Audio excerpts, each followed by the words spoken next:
Hello, it's so good to be with you today. How are you doing? I was reading the New York Times this weekend. I've been avoiding it a little bit, to be totally honest with you, but I do get the Sunday paper, and usually I go straight for the style section and read this Philip Galanis column, which is my favorite part of the paper. But the New York Times Magazine had a fantastic cover story this weekend, and it's on personal finance matters. And of course, that's always interesting to me. So I wanted to just share some thoughts with you about this phenomenon and encourage you to read this absolutely fantastic article, which I will link to in the show notes. So the article, the cover story, is by Amy X. Wang, and it is called "They Got to Live a Life of Luxury, Then Came the Fine Print." And the subtitle of the article is "Buy Now, Pay Later Has Built a Delirious New Culture of Consumption and Trapped Users in a Vortex of Debt." So I was reading this article. It's absolutely shocking. I am aware of these buy now, pay later sites, Klarna, Afterpay. I think there's a whole bunch of them. But I didn't realize sort of the mechanics of how they work and the way that they make money and how absolutely unregulated they are. Frankly, credit card companies do not make as much money off of you as these buy now, pay later creators make, and they don't encourage you to continue spending money to the same degree that these BNPL services do. And so they're really insidious and really dangerous, partly because they actually change your shopping habits, and people end up buying more stuff when the BNPL option is available. There's been some stuff in the news about how you can now buy now, pay later for a burrito. And I hope if you listen to this podcast that you know that these things are not generally a good idea. They are built not for your benefit. They are built to get you to spend more money. They tend to pull people into pretty big kinds of debt and really establish habits that are counter to your interest. So I just hope that you are aware of that. But I really wanted to point out first, just a couple of facts from this article. I'm not going to excerpt the article at all. I just want to sort of talk to you about some of the broad strokes about how these buy now, pay later companies work. And then I want to tell you a contrasting article that kind of is the solution or the antidote. And of course, also then I'm going to read you a little excerpt from my book where I am talking about some basic personal finance stuff that I hope is helpful to you. All right. So my agenda today is to basically talk about the value of educating yourself about how financing works and personal finance, because a lot of consumers are being preyed upon when they don't have a solid background in personal finance. So here are some notes I made about this really awesome article by Amy Wang in the New York Times Magazine. So first, what's important to understand is these buy now, pay later services, they make more money off of each individual than credit card companies do. So if you thought credit card companies were the way to get yourself into debt, BNPL is actually worse. Half of all buy now, pay later users are early career people under age 33. So they advertise no hidden fees and no interest, but when you are late, when you miss a payment, that's when the spiral starts, right? And of course, one of the things about how these buy now, pay later services work is they really play on human psychology, this thing called the present bias, which is that you are inclined to feel that today's decisions are more important than tomorrow's consequences, right? Personal finance is actually kind of encouraging yourself to look at it from the opposite lens, thinking about future you and how happy future you will be with the decision you make today. That's actually how to build yourself financial security and not go into a hole. But getting that $2,000 pair of boots, which you might never feel you could afford, probably because you can't afford. I can't afford a $2,000 pair of boots, or, technically I have the money in my bank account, but it's not aligned with my priorities in life. That $2,000 has, five other places I want it to go if I have it to spare. But interest rates on these buy now, pay later plans are as high as 36%. Now, interest on a credit card can be like 18, 22%, which is exorbitant, which is unbelievable. I didn't realize how insane these BNPL interest rates are. They're higher than credit cards, right? And there are late fees that they charge on top of those unbelievably high interest rates. BNPL companies also make 2 to 9% of the cost of each installment payment, which they get not from you, the consumer, but they get from the retailer. Now, this is always an interesting way to think of how you're being used by a company, is actually to look at its finances. This is one of the many reasons that I love talking about and learning about money, is because it tells you how things really work, right? There's marketing and then there's money. And money is usually the realer, truer story, right? So if you think about, why is it in the interest of Prada and Chanel to pay a buy now, pay later company 2 to 9% of the cost of every purchase, to basically give away that profit, right? It's somebody buying their products anyway, right? Well, the reason is they're getting a customer who would not buy that stuff at all. And what the research has shown, the data has shown, when people use BNPL for luxury brands, which is a lot of what is happening, they buy more. They actually start buying more. In other words, it tends to trigger a bit of a cycle of, a buying frenzy. Okay. So you are being used in that way when you use these services. And it's easy to think, well, just do it this once. You do it a second time, you do it a third time, you run out of money, you hit a financial roadblock, and then it becomes kind of a thing to lean on during a hard period and makes the ultimate debt in the background grow worse and worse at interest rates that are just shocking to me. Okay, so that's just a little bit of my thoughts about the buy now, pay later phenomenon. And the other really important thing to know about it is that these companies in particular are targeting young people who do not have a solid personal finance education.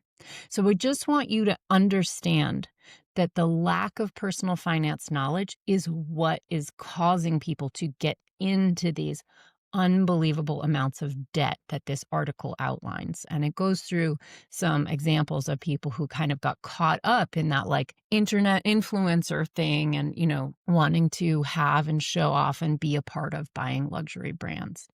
So it is the very fact that these people do not have solid personal finance education that is being preyed upon by these companies.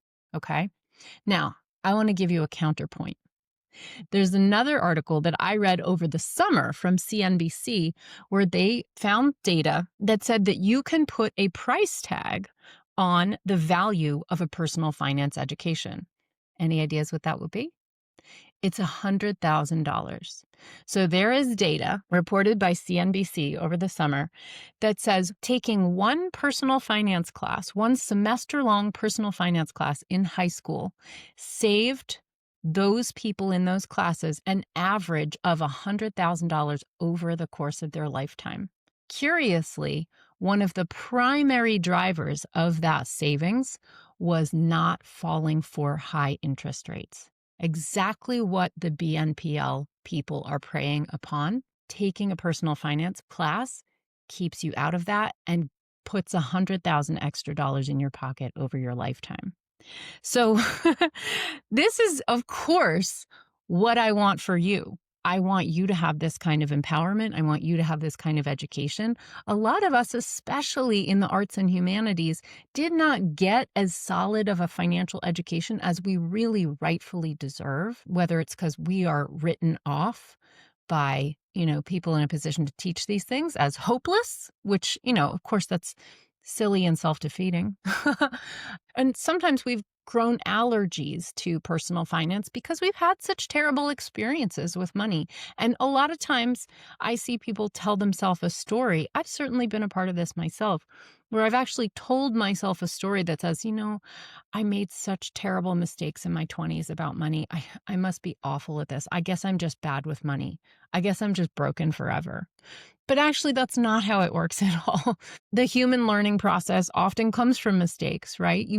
Everybody makes terrible mistakes with money in their 20s. We hope they're not too bad. And if you take a personal finance class in high school, perhaps you won't make such terrible mistakes, right? So it's the education and the learning from those mistakes that helps you grow and change and get better at it. And I stand here as an example of someone who has gone from a place of being really terrible with money, truly, truly terrible, to being great at it, right? To being an actual paid expert. I make my living now teaching personal finance and taxes. So I just want to emphasize how valuable a personal finance education is. And I thought that would be a good reason to read you a little excerpt from my book, because guess what? I just spent the last 2 years of my life writing what I think is the absolute best tax guide you have ever read. And yes, it does include some personal finance information. So one of the ways that my book is helping people save money is teaching you how to get the most out of your deductions, how to get the most benefit from running a small business, which is what you're doing when you're freelance, right? A lot of us don't even realize that. And I'm also teaching you some of those next level up things. In fact, there's a section of my book, Taxes for Humans, called The Level Up.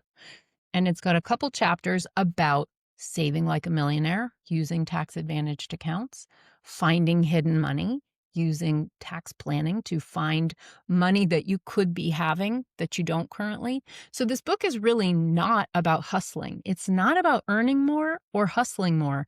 It's actually just about squeezing your dollars, your existing dollars, harder to get more.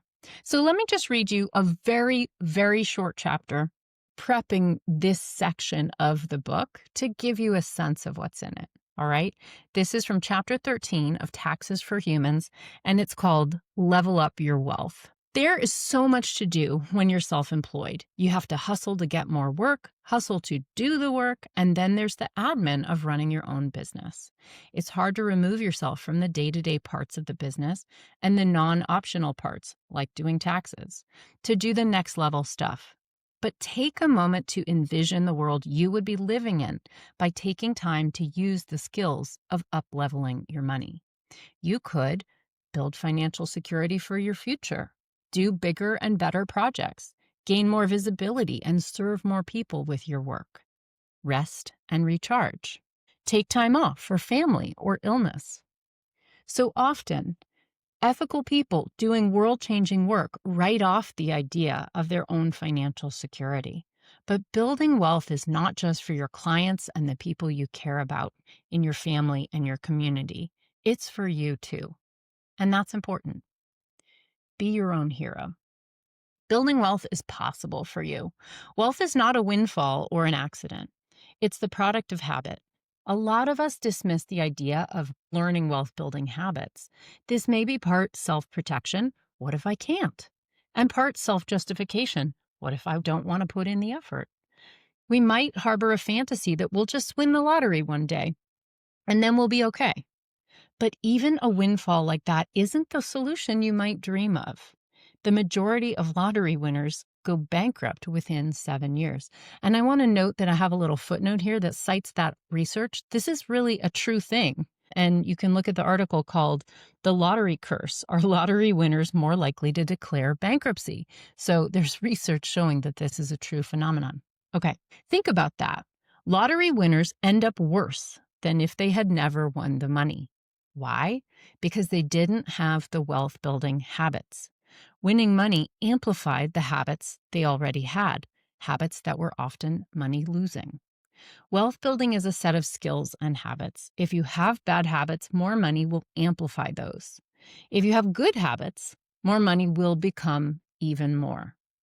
I encourage you not to slip into the daydream of the hero on the white horse coming to your rescue.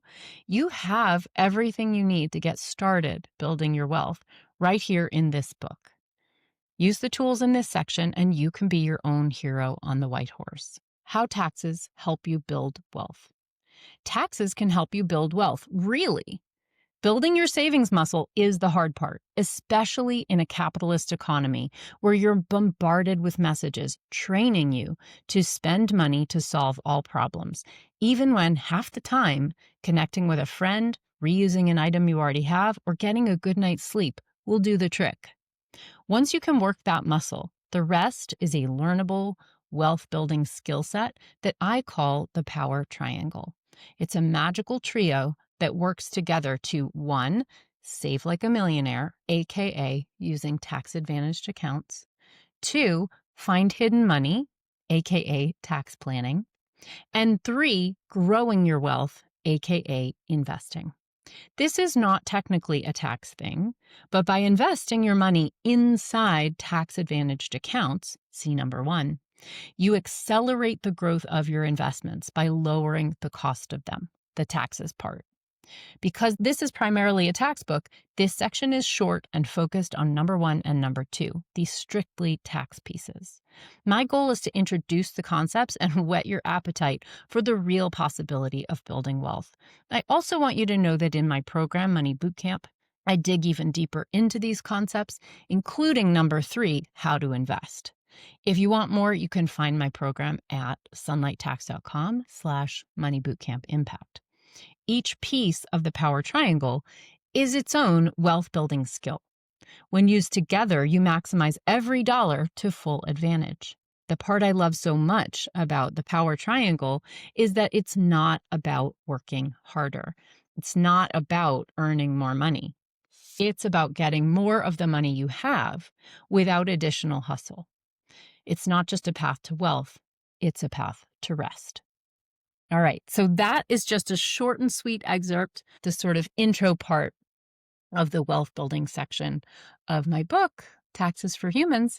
And if you have not ordered your copy yet, there is still a really great pre-order bonus available through about November 10th. That shuts down 2 weeks before launch day. So if you're interested in that, you can go to sunlighttax.com/bonus. So I'll repeat that, sunlighttax.com/bonus. And that will take you to a website where you can order the book at the best available discount and the workbook as well at the best available discount, and get the intro chapter right away, as well as free access to my really money-saving course called IRS Proof Your Deductions. So that bonus is still available if you order the book before November 10th. So sunlighttax.com/bonus to get that. And I hope that just gives you a little bit of encouragement, knowing and really believing based on those 2 articles that, one about Klarna and Afterpay and those buy now, pay later sites, which are making money hand over fist at the expense of people who do not have a solid background in personal finance. And on the other hand, that CNBC article that showed research that people who have a personal finance education have $100,000 more wealth in their life because they avoid things like buy now, pay later. All right. And I hope, of course, this is the whole reason that I wrote my book, Taxes for Humans, because I want this for you, right? I think we as creative people, as small, passionate businesses, we often let the money part be secondary. And, money is not your vision. It's not your mission, but it is your fuel. And it is really your ability to take a rest. So it's really important. It's kind of like putting the oxygen mask on yourself. So I hope you know that I wrote this book really to be as powerful to help you as it possibly can. Will my book save you $100,000 in your lifetime? It might. I certainly am trying. And I would love that feedback after you read it. If you find yourself saving money, if you find yourself opening those tax-advantaged accounts, drop me a line. Nothing would make me happier. All right. I hope you enjoyed this, and I will see you next week. Bye. Thank you for listening. If you like the show, please be sure to subscribe, leave a review, and share it with a friend. It really helps. I'm so grateful. My tax guide, Taxes for Humans, is available for pre-order at sunlighttax.com/book. This podcast is for education and entertainment only. Nothing in this episode should be taken as individual tax or financial advice. You can find all the tools, books, and links I reference at sunlighttax.com/podcast.